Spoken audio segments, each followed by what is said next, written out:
Well my self निर्माण चीते। तो पर्टिकुलरली आज हम आपका इंग्लिश में राइटिंग सेक्शन में क्लास टॉपिक लेकर जाएंगे आर्टिकल।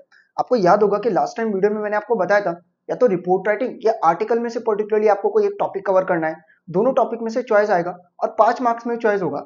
तो वेल मैं प्रेफर करता हूं कि आप आर्टिकल लेकर जाएंगे क्योंकि आर्टिकल कंपैरेटिवली सिंपल होता है एज कम्पेयर टू रिपोर्ट। अब आर्टिकल को लिखने से पहले आपको बकायदा कुछ चीजें पता होनी चाहिए। देखिए आर्टिकल पर्टिकुलरली आप किसी न्यूज़पेपर या फिर कहीं पर पब्लिश करने वाले हैं, तो आप अपने ओपिनियंस के थ्रू आप सोसाइटी में एक अवेयरनेस क्रिएट करना चाहते हैं। और आर्टिकल को लिखते वक्त एक one of the most important topic जो आपको पता होना चाहिए कि आर्टिकल को लिखते वक्त आपको उस टॉपिक के बारे में पता होना जरूरी है।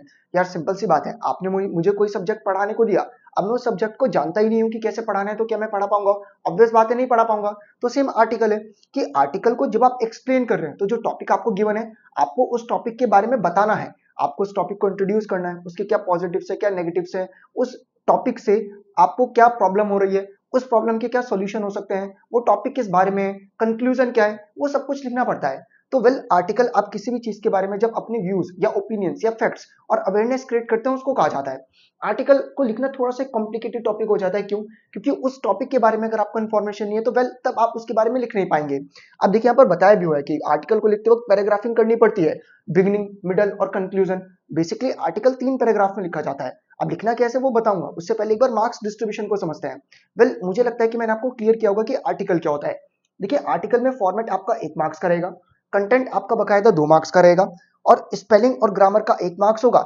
मतलब फॉर्मेट मैं बता दूंगा, 3 पैराग्राफ हो गई। कंटेंट आप लिख के आ रहे हैं वो भी मैं आपको बताऊंगा, स्टार्टिंग लाइन कैसे रहेगी। एक्यूरेसी में आपको 1 मार्क्स कैसे मिलेगा वो भी बताऊंगा, और आइडियाज को ऑर्गेनाइज कैसे करेंगे वो भी बताऊंगा। पर्टिकुलरली अगर मैं बातचीत करूं, आर्टिकल में आपको पूरे के पूरे 5 मार्क्स मिल सकते हैं, बहुत सिंपल रहेगा। और वीडियो के लास्ट में कुछ पीवाईक्यूज होंगे जहां पर कि आपको बताऊंगा कि देखिए कि क्वेश्चन किस प्रकार से आए हुए हैं। चलिएगा पहले कुछ बेसिक चीजों को समझते हैं। आपके मन में सवाल होंगे टेंसेस को कैसे लिखते हैं, किस तरीके से लिखा जाएगा, तो वेल वो सब चीजें बताता हूँ। और देखिए सबसे पहले तो जो क्वेश्चन में हिंट्स और इन्फॉर्मेशन गिवन होती है उसको बहुत प्रॉपर तरीके से समझे कि आपको यूज कैसे करना है। अरेंज ऑल द हिंट्स, जितने भी हिंट्स और इन्फॉर्मेशन है उसके एक ऑर्डर में अरेंज कीजिएगा। देखिए कई बार क्या होता है कि अगर आप आर्टिकल लिखना स्टार्ट करें तो एकदम से मत कीजिए, पहले रुकिए, क्वेश्चन को समझिए, क्वेश्चन में क्या डिटेल्स गिवन है, क्या हिंट्स गिवन, उनको पढ़िए और उनको पढ़ने के बाद फिर उनको सीक्वेंस से लिखिए। एकदम से नहीं कि आपने लिखना स्टार्ट कर दिया, क्वेश्चन को एनालाइज किया, हिंट्स किस प्रकार से गिवन है उनको समझा और फिर एक प्रॉपर सीक्वेंस में चीजों को अरेंज किया, मतलब प्रॉपर माइंड मैपिंग करके चीजों को प्रॉपर तरीके से समझ के हिंट्स और इन्फॉर्मेशन जो गिवन होंगे उनको प्रॉपर तरीके से आपको इंटरप्रेट करना है, डिवाइड करना है अपने आर्टिकल को सेवरल पैराग्राफ्स में। नेसेसरी होता है, बताऊंगा कि कैसे। आर्टिकल का जो कंपोजिशन है वो ऐसा ना हो डिसजॉइंटेड, मतलब ऐसा ना हो कि आपने बहुत विदाउट फ्लो लिखा हो। जैसे कि मान लीजिएगा मैं पढ़ा रहा हूं तो जब मैं टॉपिक्स को शिफ्ट करता हूं तो मैं बहुत स्मूथली स्विच करता हूं कि आपको ऐसा नहीं लगता कि एक फ्लो या एक तरीके से जो एक ले है वो टूट चुका है। तो आर्टिकल को लिखते वक्त आपको भी इस चीज का खासकर ध्यान रखना है कि जो फ्लो है वो टूटना नहीं चाहिए, वो फ्लो बने रहना चाहिए। अब 3 पैराग्राफ में लिखना है तो फर्स्ट पैराग्राफ में आप पर्टिकुलरली क्या बताने वाले हैं, इंट्रोडक्शन।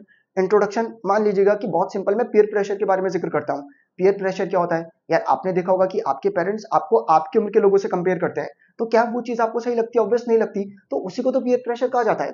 तो फर्स्ट पैराग्राफ में आप इंट्रोड्यूस करेंगे कि जैसे आप बताएंगे कि पीयर प्रेशर क्या है, ठीक, आपने इंट्रोडक्शन दिया। सेकंड पैराग्राफ में आप सब कुछ बताइए, आप बताइए कि उसके अगर कोई चीज है, कोई प्रॉब्लम है तो उसके कारण क्या है, उस प्रॉब्लम से आप पर क्या इंपैक्ट पड़ता है, उसके बाद उसके एडवांटेजेस क्या है, डिसएडवांटेजेस क्या है, मतलब ए टू जेड जितना मटेरियल आप लिख सकते हैं लिखें। तो सेकंड पैराग्राफ में आपको क्या करना होता है, main facts of the topic को हाईलाइट करना है। कॉज मतलब कारण क्या है, उसके इफेक्ट क्या है, एडवांटेजेस क्या है, डिसएडवांटेजेस क्या है, ये सब कुछ आपके सेकंड पैरा में जाएगा। और फाइनली थर्ड पैरा में आप लिखते हैं कंक्लूजन। अब आप कहेंगे कंक्लूजन किसको बताना चाह रहे हैं, तो कंक्लूजन निष्कर्ष को कहा जाता है। वेल निष्कर्ष क्या होता है मैं आपको एक्सप्लेन करता हूँ। देखिए आपने जो सब कुछ इतने बड़े आर्टिकल में लिखा है उसको कंक्लूड करना, 1/3 का रूल फॉलो करना। 1/3 मतलब अगर आपने 30 लाइनें लिखी तो उसको 10 लाइनों में कंक्लूड करना, वो आपका किस में आ जाता है, कंक्लूजन। किस में आ जाता है, कंक्लूजन। आप समझ चुके होंगे कि मैं 1/3 रूल से आपको क्या चीज बताने की कोशिश कर रहा हूँ, कि जो आपने पूरा प्रॉपर आर्टिकल लिखा है उसको कंक्लूड करने को बोलते हैं। क्लियर? कि अगर आपने ऊपर 30 लाइनें लिखी है तो उसको 10 लाइन में कंक्लूड करना। शॉर्ट में बता दे रहा हूँ, क्लियर चलेगा। अब एक आर्टिकल का प्रॉपर फॉर्मेट देखते हैं और समझते हैं कि आर्टिकल को लिखा कैसे जाए। और देखिएगा जैसा कहा भी हुआ है कि आप राम या रजनी है, जो कि यू फील, आपको लगता है कि इंडिया बहुत ज्यादा रिच है अपने हेरिटेज, लिंग्विस्टिक, कल्चर डाइवर्सिटी में, और एक एक्सीलेंट डेस्टिनेशन है टूरिज्म के लिए। तो आपको टूरिज्म को प्रमोट करना है अपनी इकोनॉमी में और एक आर्टिकल लिखना है। आर्टिकल किसके ऊपर लिखेंगे, टाइटल ऑलरेडी गिवन है। अगर गिवन नहीं होता तो आपको खुद से क्रिएट करना पड़ता है। तो जो टाइटल ऊपर था उस टाइटल को आपने जुके तू कॉपी कर दिया, नीचे इसको बोलते हैं बायलाइन। बायलाइन मतलब लिख कौन रहा है, तो हमारे केस में कौन लिख रहे हैं, रजनी, आपने वो लिख दिया। हालांकि आपको याद होगा लास्ट टाइम मैंने बताया था कि हर एक वर्ड का जो पहला लेटर है, हर एक वर्ड का जो पहला लेटर है, हर एक वर्ड का जो पहला लेटर है उसको आप कैपिटल लिखते हैं, ना तो पूरा कैपिटल में जाएगा ना पूरा स्मॉल में जाएगा। हर एक वर्ड का जो फर्स्ट लेटर है बस वो किस में जाने वाला है, कैपिटल। उसके बाद आपने बाय लाइन में क्या लिख दिया, नहीं चलेगा। अब एक बार मैं पढ़कर बता देता हूँ आपने लिखा क्या है, चलिए देखिएगा समझिएगा। तो टूरिज्म एक इंपॉर्टेंट रोल प्ले करता है इकोनॉमिक डेवलपमेंट में कंट्री के। ये सेकंड लार्जेस्ट है फॉरेन एक्सचेंज में अंडर इंडिया में। जो टूरिज्म इंडस्ट्री है वो कई सारे स्किल्ड और अनस्किल्ड लोगों को एम्प्लॉयड किए हुए है। इट आल्सो ये नेशनल इंटीग्रेशन मतलब इंडिया की इकोनॉमी को जोड़कर चलता है, भाईचारे को प्रमोट करता है। दस वी शुड, तो यहाँ पर पहले आपने इंट्रोड्यूस किया कि टूरिज्म इंडिया में कैसे इंपॉर्टेंट है और टूरिज्म का मतलब क्या है। तो पैराग्राफ 1 में आपने जस्ट डन क्या दिया, इंट्रोडक्शन। उसके बाद फिर पर्टिकुलरली अब आपका ये बिल्कुल लास्ट में खत्म हुआ था, तो आपने एक लाइन को लीव किया, फिर जाकर आपने सेकंड स्टैंजा को स्टार्ट किया। इंडिया हैज फैसिनेटेड पीपल, मतलब फिर आपने बता दिया यहाँ पर पूरा प्रॉपर कि कल्चर सेक्युलरिज्म क्या होता है, क्यों इंडिया में हिस्टोरिकल चीजें बेहतर है, आप क्यों आए, इंडिया के जो dances, handicrafts, music, fairs, people किस तरीके से खास हैं। आपने प्रॉपर तरीके से चीजों को बताया कि चीजें इंडिया में क्या चीजें हैं जो इंडिया को दूसरी सोसाइटी या फिर दूसरी चीजों से अलग बनाती हैं। फिर इतना सब कुछ बताने के बाद आप नीचे आए, फिर आपने बताया कि जो गवर्नमेंट डिपार्टमेंट ऑफ टूरिज्म है वो मतलब गवर्नमेंट भी कोशिश करिए कि टूरिज्म को प्रमोट कर सके। मतलब आपने एक तरीके से 4 पैराग्राफ में लिख दिया, आप 3 में लेकर जाएगा, आप इन दोनों को मर्ज कर दीजिएगा। और थर्ड पैराग्राफ में बस आपने कंक्लूजन दिया कि इंडिया में one of the fastest growing industry tourism है, तो बेहतर रहेगा कि इंडिया की इकोनॉमिक डेवलपमेंट को के लिए भी किस चीज को प्रमोट किया जाए, टूरिज्म। बहुत सिंपल था ना, आपने इंट्रोड्यूस कर दिया, आप खुद से अपनी लैंग्वेज में कीजिएगा। फिर टूरिज्म के क्या बेनिफिट है, कैसे इंप्रूव किया जा सकता है, टूरिज्म में क्या है, वो सब चीजें। वेल लिखते किस टेंस में है, तो डिपेंडेंट अपॉन द कंडीशन। जैसे यहाँ पर आपने फैक्ट्स और ओपिनियंस को शेयर किया तो आप प्रेजेंट टेंस में लेकर जाइए। बाकी अगर आप कुछ पास्ट की चीज बता रहे हैं तो वहां पास्ट यूज कर लीजिएगा। मेनली लिखा किस में जाता है, प्रेजेंट टेंस में, ध्यान रखिएगा। रिपोर्ट किस में लिखी जाती थी वो मैंने आपको बताया था। फिर एक और मैंने आपको दे दिया, तो एक बार आप खुद से क्वेश्चन को एनालाइज कीजिएगा। मैं साइड हो जाता हूँ कि आप क्वेश्चन का स्क्रीनशॉट लीजिए, देखिए कि क्या आपको प्रॉपर तरीके से चीजें क्लियर है। अगर आप क्वेश्चन समझ पा रहे हैं, वेल आप इसको लिख भी पा रहे हैं खुद से, तो आपको क्लियर हो जाएगा। बाकी क्वेश्चन में ये कहा हुआ है कि काम को बहुत तेजी से करना इंपॉर्टेंट नहीं है, काम को रेगुलरली कंसिस्टेंसी के साथ किया जाए वो चीज ज्यादा मैटर है। तो इस पर आपके क्या व्यूज है लिखिए, तो लिख दीजिएगा। तो एक बार पढ़ लीजिएगा ताकि आपको एक आइडिया लग जाए। अब आर्टिकल को लिखने के लिए बहुत ज्यादा उलझ मत जाना, देखो मैं तुम्हें प्रूव करता हूँ। अब तुम्हें लगता है कि यार हम बहुत सारी बुक्स को जाकर फॉलो करेंगे और वहां पर जाकर आर्टिकल्स को पढ़ेंगे तब हम लिख पाएंगे, नहीं, ऐसा बिल्कुल भी नहीं है। एग्जाम में कुछ इस तरीके का आर्टिकल आएगा, वेल अगर आपने प्रॉपर तरीके से डिटेलिंग को समझ लिया तो आप बहुत इजीली कर पाएंगे। आइएगा समझते हैं। तो आपको ए और बी में से कोई ए करने को कहा गया था, मतलब आप वेल जानते हैं कि बी रिपोर्ट थी। हम रिपोर्ट और आर्टिकल दोनों देख रहे हैं तो समझ तो दोनों रहे हैं। तो देयर इज अ शिफ्ट, अब एक शिफ्ट देखने को मिला है। आजकल पढ़ाई कंटेंट बेस्ड नहीं होती, स्किल बेस्ड होती है। वेल आप समझ लेंगे मैं क्या कहना चाह रहा हूँ। इन एडिशन इसके अलावा कुछ फाउंडेशन सब्जेक्ट्स भी होते हैं जहां पर कि आपको डिजिटल कॉम्पिटेंसी, एंटरप्रेन्योरशिप, ये सब चीजें ऑफर की जाती हैं।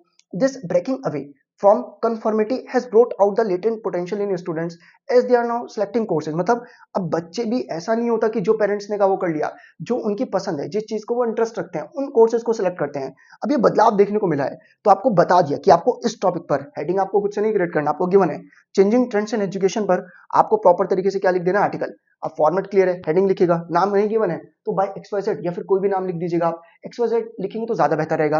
बाकी वेल लिखना स्टार्ट कीजिएगा, लिखते वक्त आपको हिंट ऑलरेडी गिवन है कि कंपैरिजन के फॉर्म में जाएगा कि पहले क्या होता था अब क्या होता है। पहले लिमिटेड सब्जेक्ट्स थे, अब डाइवर्स सब्जेक्ट्स हो चुके हैं।